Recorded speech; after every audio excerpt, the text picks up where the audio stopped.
everyone. Welcome to the Awaken Your Truth Conversations. My name is Denise Simone with DeniseSimone.com.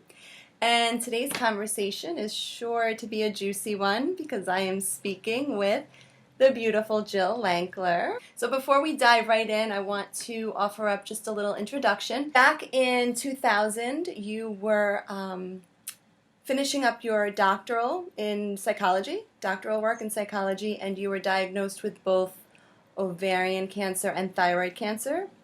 Ovarian was first. Yes, that came first. And then several years later, the thyroid. Yeah.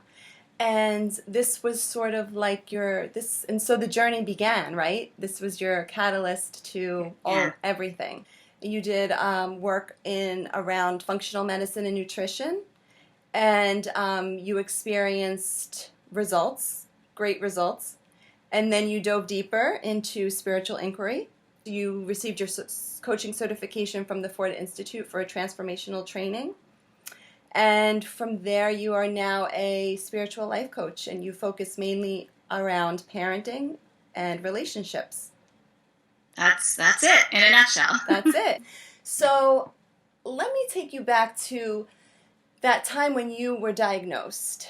One of my deepest beliefs is that, and this could be really hard for the ego to accept and really embrace. Nothing in life is good or bad, and nothing's right or wrong. It's just always giving us exactly what we need to deeply connect to ourselves, and really just to remember who we are, right? So back in when you were first faced with that situation, what were you feeling? Because initially when we're faced with a challenge like that, that's not what we want to believe. That's not the first thing that we connect to is, oh, this is happening, for my greatest good. Usually we're in fear, or we're caught completely off guard. So what were some of the things that you were thinking and feeling? What was your mindset? Just tell us about that. Well, yeah, back then it was all fear-based thought. And when I really look back even further, I started having panic attacks when I was 7 years old. And back then, they never really understood what that was. I always felt frail. I always felt life was unpredictable. The medical model didn't really understand children having panic attacks. That's not the way we were growing up. I didn't grow up with psychology, or even any understanding of that. So once I was diagnosed, and I had no understanding also of the idea that anything happens for you. When you are sort of in this fearful state, it's a level of consciousness that is, it just stews on itself. You don't know that there's anything else, that things happen for you. That is the expansion. That is the evolution that you get to once you start on this journey. So in the victim consciousness, I felt very much a victim of the medical model. They only work a certain way. They really have their protocol. They don't care what you say in a certain way. It's a very, as disconnected as I was from myself, this further dehumanized me in a certain way, that the medical model. And I remember my doctor had said to me so it was fear-based thought. It was, I'm not going to be around for my kids. I had 3 little kids at the time. It was literally physically crippling. I couldn't sleep. Incapacitation. It was unbelievable. It was actually unbelievable. And honestly, it didn't feel like there was a way out. Yeah. By my doctor's standards, it was an experience that you would die from. But somehow it was encapsulated. I didn't have to go through chemotherapy. But she calls my healing sort of a miracle in and of itself. But what happened was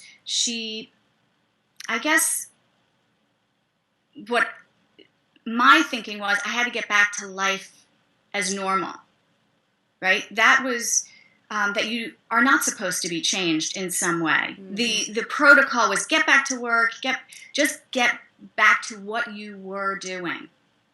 And I did that. But I was having tremendous, sort of psychological shrapnel that I just couldn't clear. And I'm a psychologist, and I just couldn't clear whatever this was. And I think it's because we don't allow ourselves to have the experience. And I was lucky, so I shouldn't feel, people had it worse than me. There was just this, I couldn't integrate it. I couldn't incorporate it, and I felt like I wasn't supposed to or allowed to. Everybody was like, forget about it, put it behind you, keep moving. Right. And this brings me to this idea that what we resist persists, right?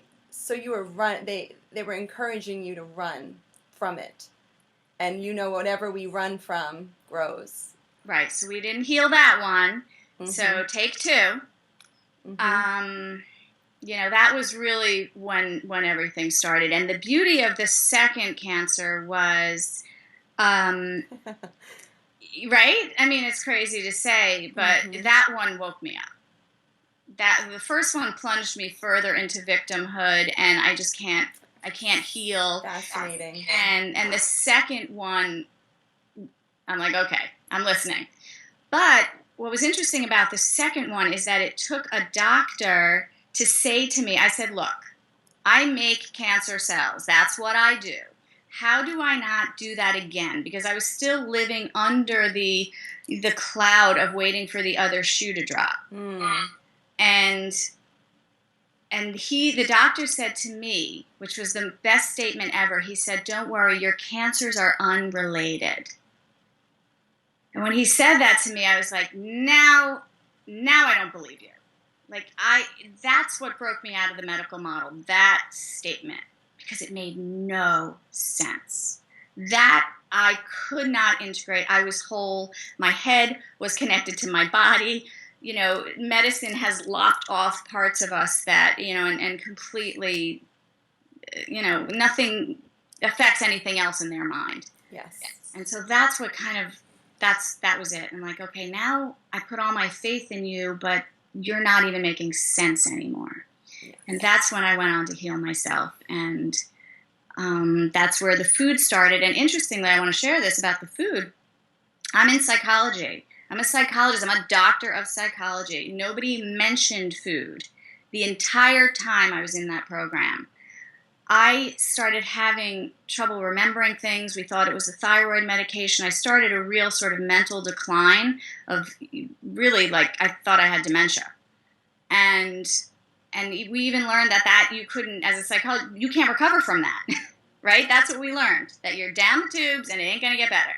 And so one day I had a panic attack. I could not find a carpool. The house that I always went to, I couldn't find it. And I had a panic attack. And again, that was another situation where I'm like, okay, something's got to give. And I changed my food. It changed my mood. It changed my brain. It changed everything. No doctor ever mentioned it, ever. So this is where, that's where it started. Wonderful. And you were led to Debbie Ford. Yes. And then by this point, I knew that fear was killing me. Mm-hmm. I guess I'd always known it. I had managed my fear, but I never healed it. And I didn't understand the difference. Yes. And so let's really talk about that word and how it can take us down or it could lift us up.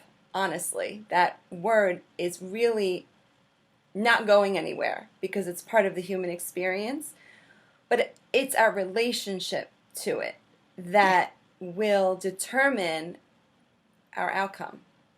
Right. So how did you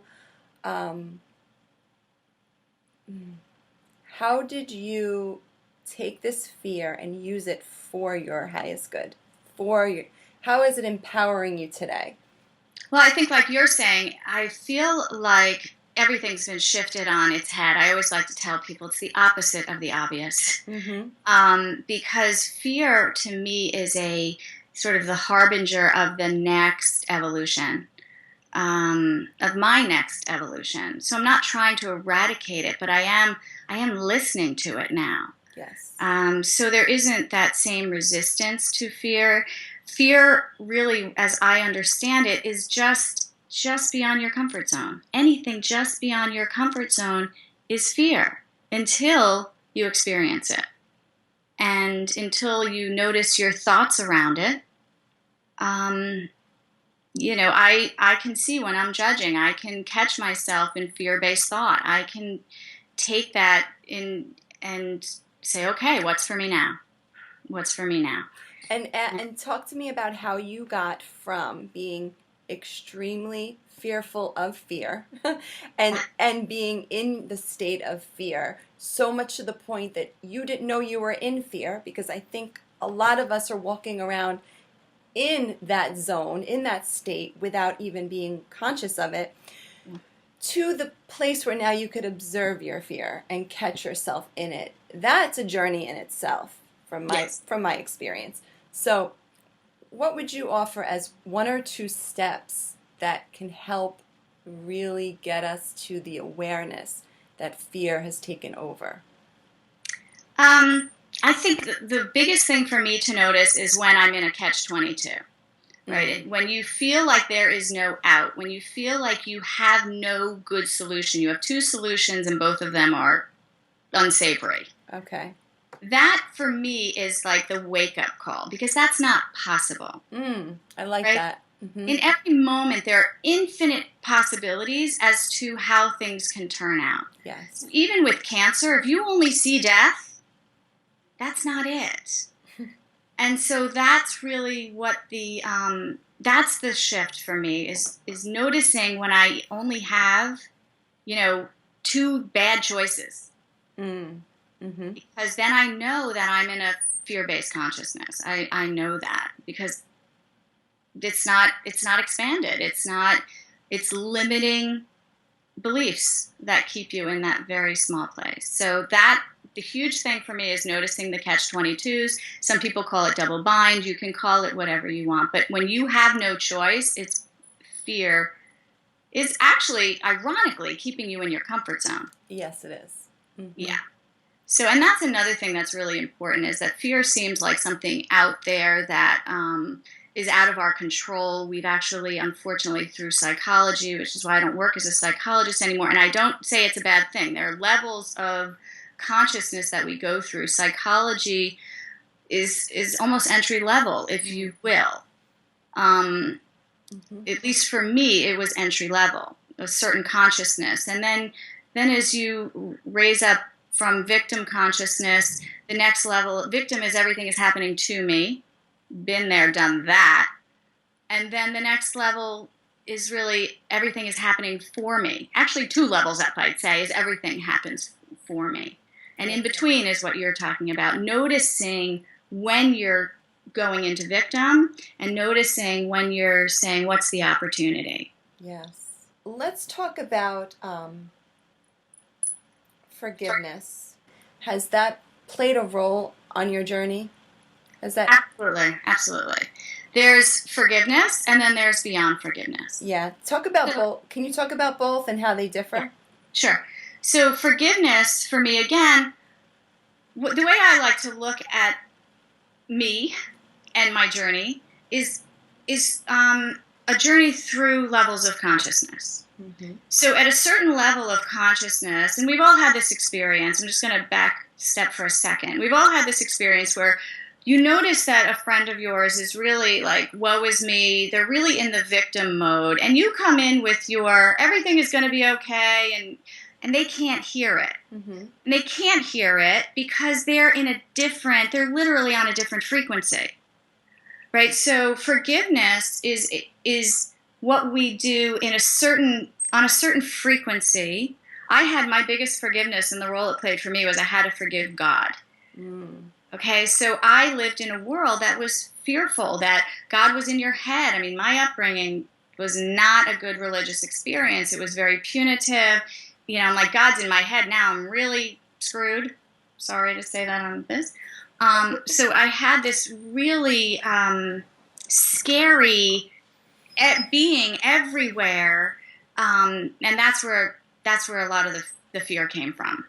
And also my grandmother's death at age 5, and everybody not able to explain what death was to a 5-year-old. So there was the soup, the fearful soup that I was sort of raised in. So the biggest thing for me was redefining the world I live in, making it not a scary place. I did so much work on death, right? I delved into death because you have to redefine it for yourself in a way that doesn't limit you and in a way that doesn't cause you so much pain. Yeah.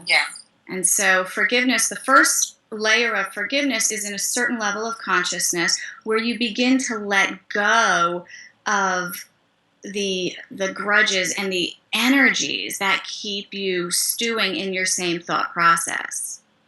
And then beyond forgiveness is when you realize there's nothing to forgive because nobody does anything wrong.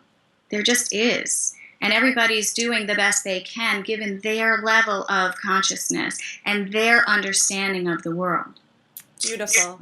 And I want you to take me to the idea, because this kind of leads into that nobody does anything wrong. Everyone is just, this is actually 2 different ideas. Everyone is doing the best they can with the level of consciousness that they're at, but also, can you talk about the universal mirror? How really everything that is happening, like you mentioned, is happening for us, and it's a mirror for us to see where we need to heal and grow. Would you agree with that? I do agree with that. I think that our process, everything we think, judgment keeps us from seeing people as they are. When we are in judgment, we can only see our own judgments as they are projected onto people outside of us. Mm-hmm. And so when we judge someone as being selfish or judge someone as being dishonest, those are parts of ourselves that we can integrate in order to release judgment. And on the other side of judgment is joy. Yes. Mm-hmm. And if we are in judgment, we are not in joy. And that's why life has become so monotonous and we've become so deadened. And we've become, like you said earlier, fear is a frequency that we're not even cognizant of anymore. It has become so, it's tolerance. Our threshold is just, we don't even notice it.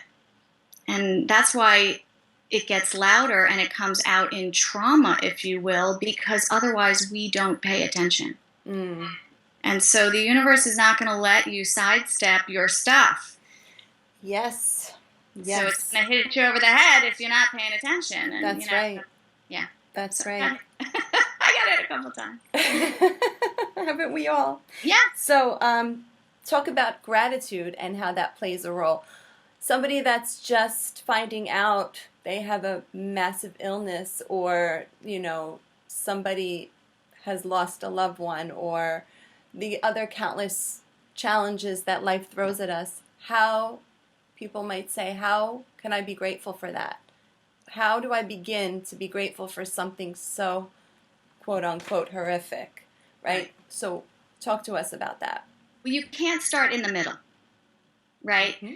With each experience that we have, whether it's a trauma or, something bordering on that, something that really is,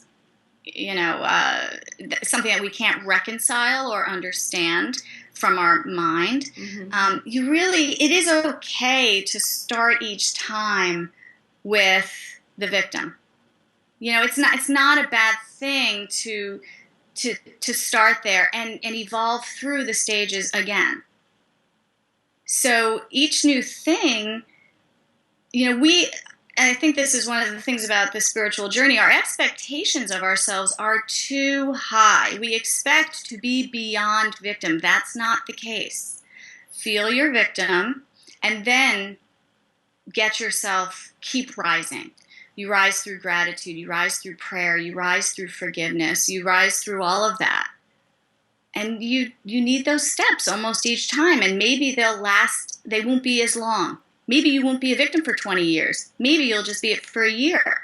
Yes. Okay, but you have to allow yourself that space And that process. It's a process. Yeah, and that's sort of the grieving process almost, to go through that all, and allow for it, and to release the judgment of wanting it to look different, wanting it to go faster, believing that you're more evolved than this. Why is this coming now?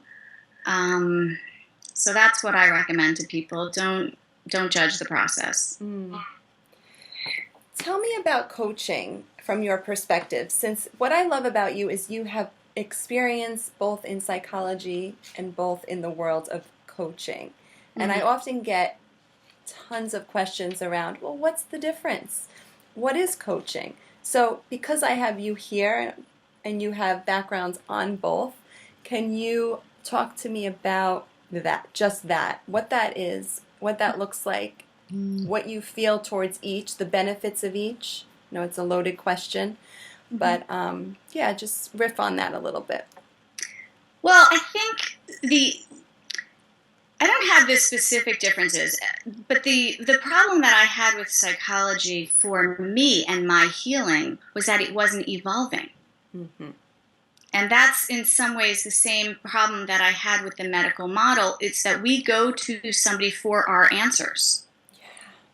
And that nobody turned me inside and back to me and empowered me until that doctor said, those are not related. That was the most, I went in that moment, I felt it, the shift from a victim of sort of this model that just, you're just going from doctor to surgery, so, you have no power in that space. Yeah, and that is such a great example of you being in your power in that moment by realizing what he was saying to you didn't feel aligned with who you are.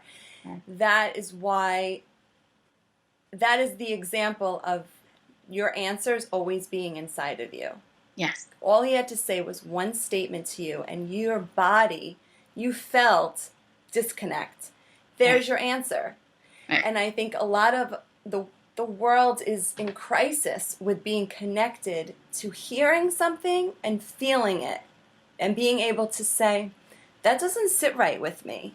Yeah. Because we're always searching outward. So when you're that desperate, yes, you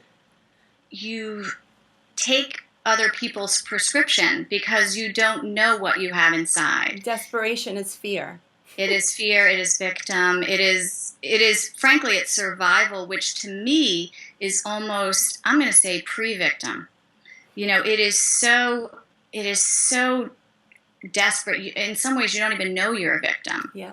It's very interesting. And those statements that people say to you that don't resonate, that's what I say, it breaks your brain. It's your intuition, full on. You click that, and you feel it when your brain, that's what I try to do in coaching. You get to those aha moments. It's like, okay, the brain just can't, it doesn't work anymore. And that's the beauty of, moving beyond psychology is that it goes, for me, coaching goes beyond reason. Oh, that is so good. Right? And psychology and medicine are all, they're in the age of reason, and they remain there. And those are heavy energies. They're sticky. Sticky. So this coaching to me is going beyond reason. And I always tell people, to heal, you have to be out of your mind. And that's, coming from a psychologist, that's, I'm trying to get you out of your mind, not really back into it. So. Yeah, so good. So good. So now tell me how you see your cancer today.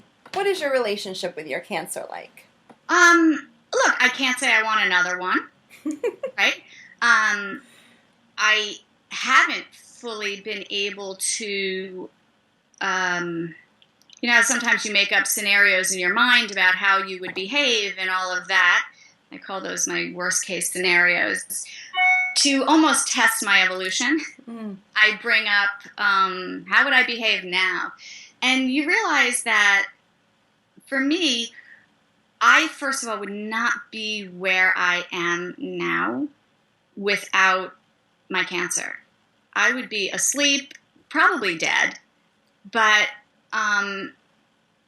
that life just, I tell people, I have firecrackers going off in my head every day, and I was not awake then.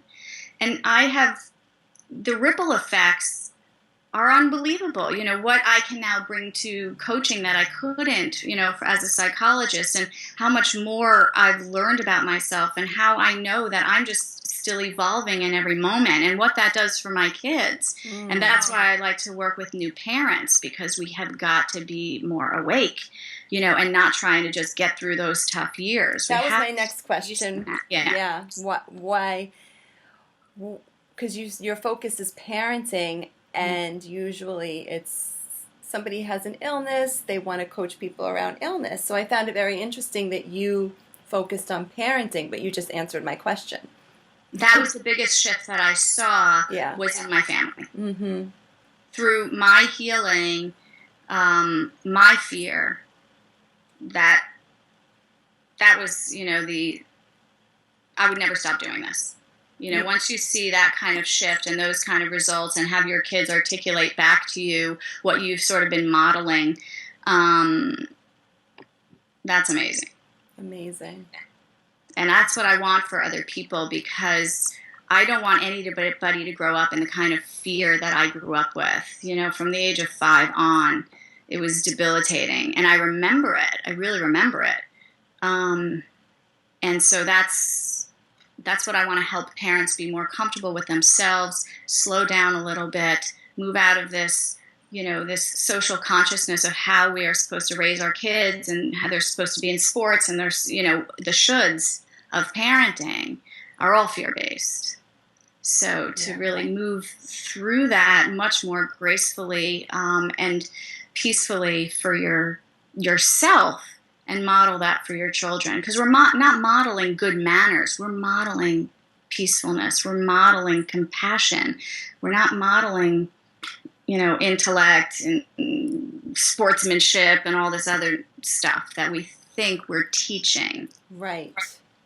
Yes, that's so powerful. That's so powerful, because really it's in our energy. It's in who we're choosing to be from the inside out. It has nothing to do with exterior at all. And children pick up on that.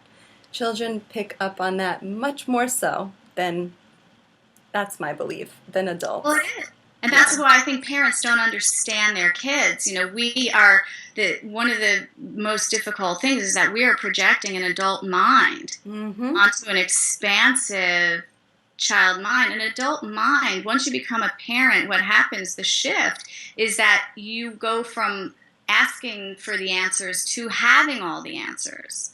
And that is a closed position. And once you close that down and believe that now you're imparting it to the next generation, your growth has stopped. Yes. Your expansion has stopped. And if you're not modeling expansion, your child is not going to grow. And then you limit their expansion, and so the fear begins in them. Yes. Mm-hmm.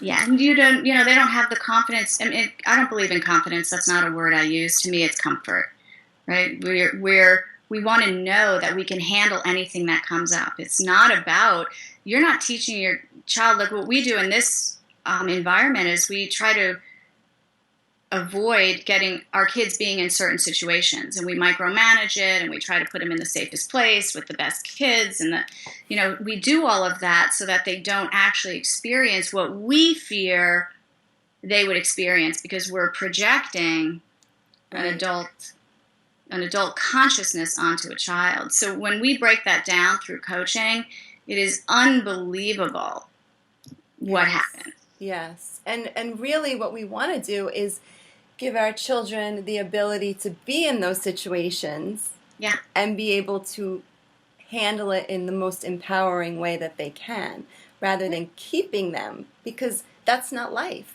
Life is going to always present something to us, and it's up to us how we choose to perceive the experience and then how to handle ourselves within the experience. It's not about trying to confine ourselves and keep ourselves safe, because there's no such thing. No, but we've made our comfort zone very small, Mm-hmm. and we use our fear to keep us in there. So we are really, our experience is incredibly limited. It's tight. Yeah. And it's uncomfortable. Honestly, it's uncomfortable for most of us. But, it's the empaths, the intuitive people, the sensitives, right, that really are impinged upon the most. And those are the ones who actually are the most powerful. That's a good example, right? The sensitives and the empaths and the shy kids who just can't take all of that sort of energy that's floating around that nobody's paying attention to. That's their strength. That's their strength. And we try to eradicate it,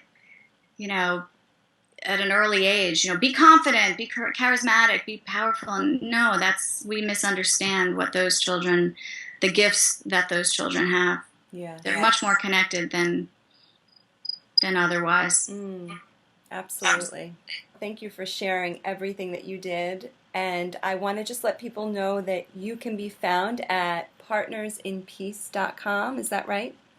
And you do work nationally and internationally? Yes. Yes. I work in Canada. I don't work, Oh, you work in Canada. And you do phone sessions. It's all phone work. Awesome. It's all phone work. And awesome. It's nice because it's not long. The programs are really 10 weeks.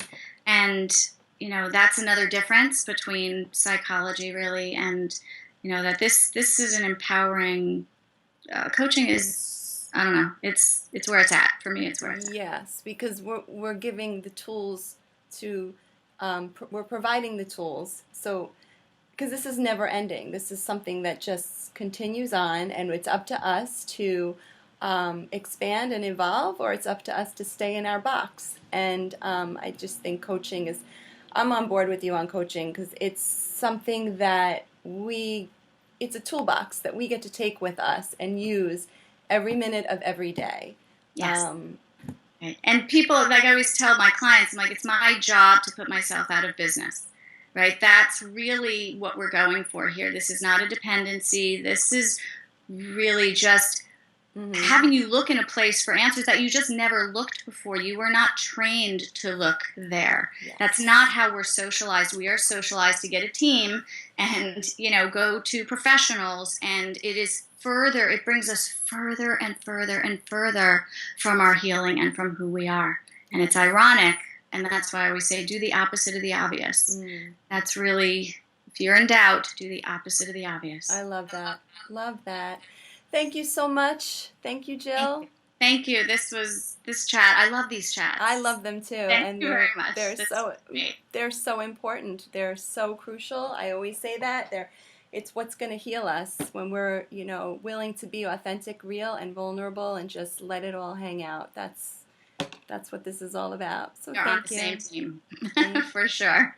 So visit Jill at partnersinpeace.com, and your blog is awesome too. I was reading up on that. So yeah, check that out. Okay. Anytime. Great. Have a great day. Thank you. You too.